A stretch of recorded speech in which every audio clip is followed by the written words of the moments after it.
All right, the real question that arises from these debates is, will they sway voters, as we were just discussing, their minds, or is it just for political show? NewsNation asked voters this in a poll on X. More than 90% of those of you who responded don't feel these presidential debates can change who you vote for in November.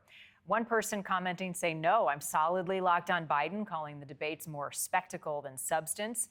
Another user said the debates are useless, and then yet another questioning if Trump will even show up to the debate.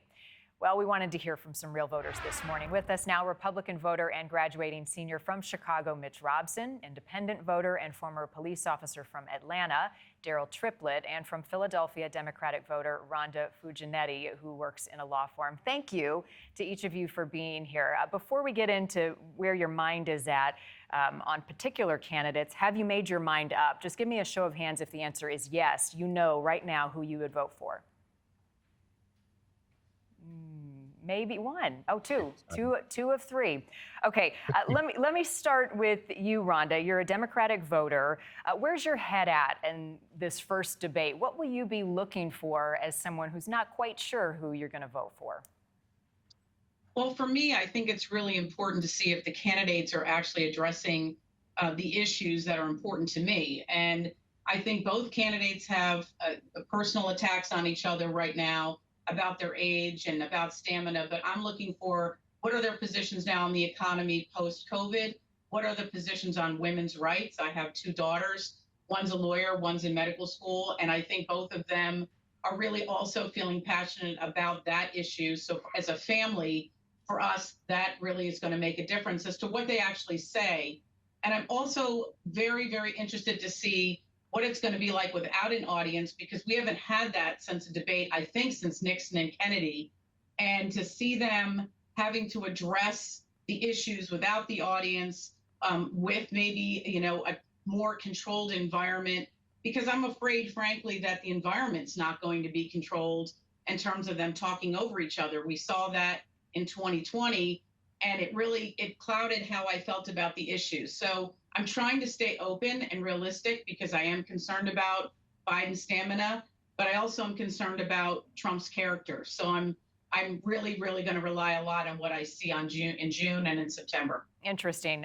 Daryll, let me bring you in. You're an independent voter. Where's your head at right now? Well, I'm very glad that it's not going to be an audience there.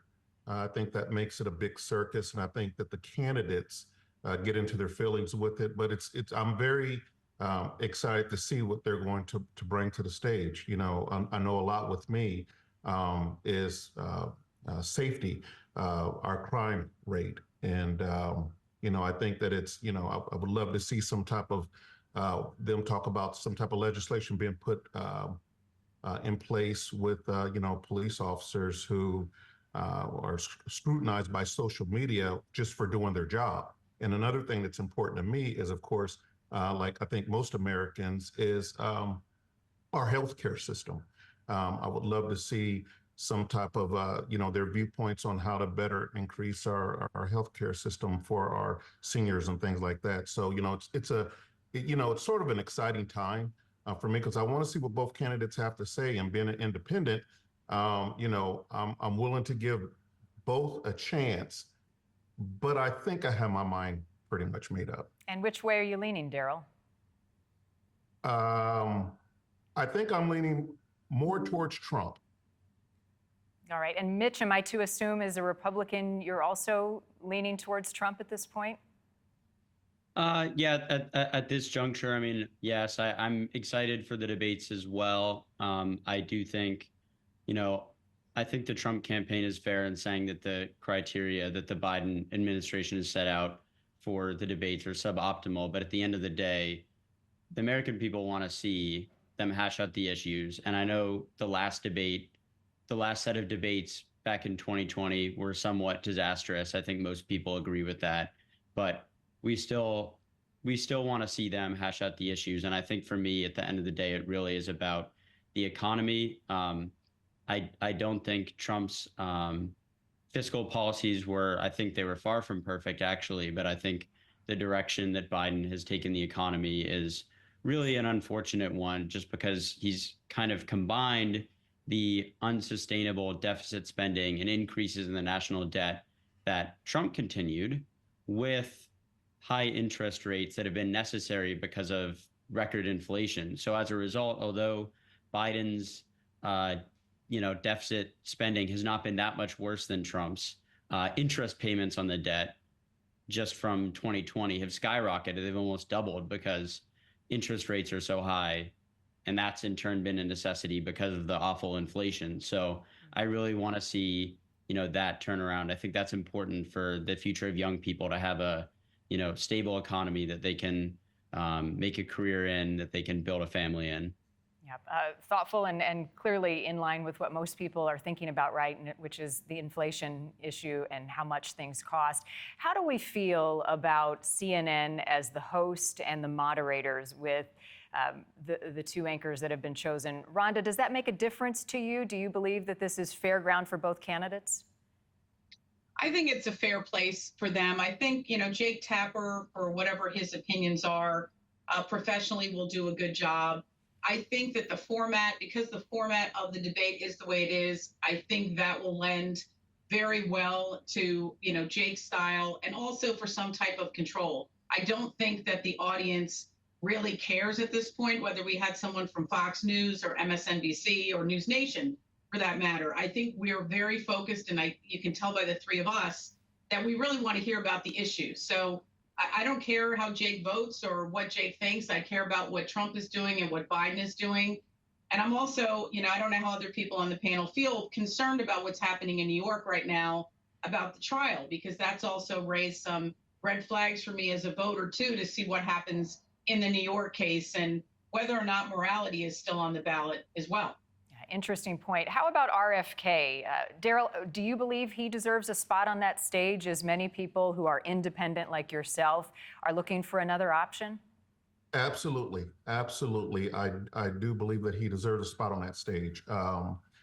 He's a formidable candidate, and he should be afforded every right, just like every other presidential candidate should be. And he has a spot there, in my opinion. Finally, let me end with you, Mitch. As a younger voter, both of these candidates have the challenge of being far removed from your age group. Do you find them relatable, and how do they connect with people of the younger generations right now going into this election?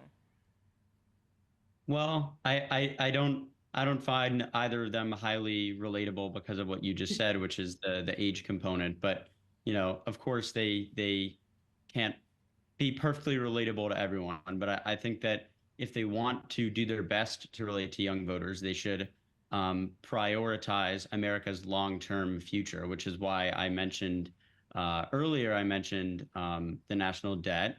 And it's why I also have in mind issues like what Daryll mentioned about safety, right? That's a huge issue. I'm a student in Chicago, and we just had a student mugged on campus. I think other issues like the global stage, making sure that we're not trying to foment global conflicts and doing our best there. I think young people, they really want to feel like they can have a stable income and that the world isn't going to fall apart in the foreseeable future. And I think for that, if they want to resonate with young people, these candidates should focus on making young people feel secure, safe, and like their income is not in jeopardy. Yeah. Hope for the future for our nation. Mitch Robson, Daryll Triplett, Rhonda Fulgenetti, would love to have you all back as these debates get closer, and I know you'll be listening intently. Thank you for the thoughtful conversation and perspective this morning.